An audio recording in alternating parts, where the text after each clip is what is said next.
ऐसे भी लोग थे जो 20 जुलाई की रात को आए। वो 20 जुलाई के सुबह नहीं थे, 7 बजे नहीं थे, 4 बजे दोपहर को नहीं थे, वो रात को 10 बजे आए। क्यों? उनको दुख हुआ।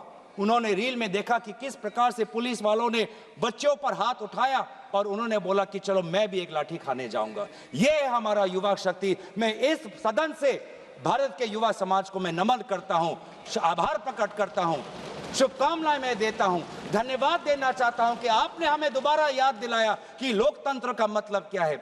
आपने दोबारा हमें याद दिलाया कि सवाल पूछना आप सबका, हमारा सबका मौलिक अधिकार है।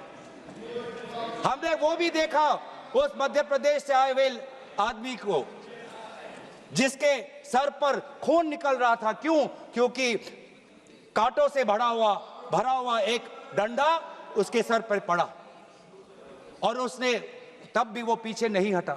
खून से लथपथ उसका चेहरा उस समय भी पुलिस को ललकार रहा था कि देखो ये लोकतंत्र है, लोकतंत्र में जनता जनार्दन है, जनता प्रजा राजा होता है। ये है वहां की उस ताकत।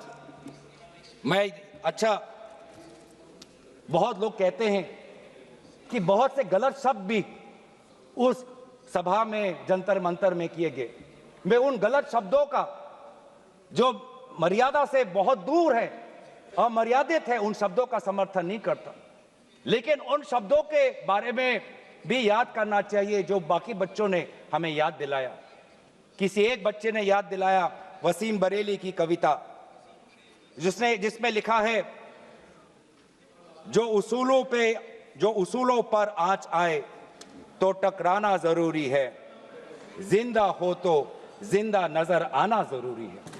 ये हैं बच्चे, ये है वो बच्चे और जो अलग अलग प्रदेश से आए हैं।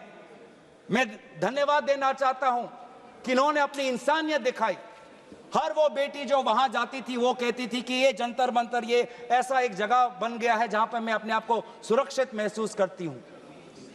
जब पुलिस की लाठी आती है तो कोई अनजाना व्यक्ति, कोई अनजाना उसके सामने आकर अपने शरीर से उस लड़की को बचाता है। डंडा उसके लड़के के शरीर पर पड़ता है। वो लड़का कहता है कि इस उंगली से मैंने पिछली बार कमल पर वोट डाला, आज इसी उंगली को कमल के पुलिस ने तोड़ डाला। ये है उनका साहस। आज समाज, मैं पूरे छात्र के साथ पूरे समाज को भी मैं धन्यवाद करना चाहता हूं। उस गुरुद्वारों को के संचालकों को मैं धन्यवाद करना चाहता हूं जिन्होंने अपना दरवाजा खोला, लोगों को वहां पे शरण दिया।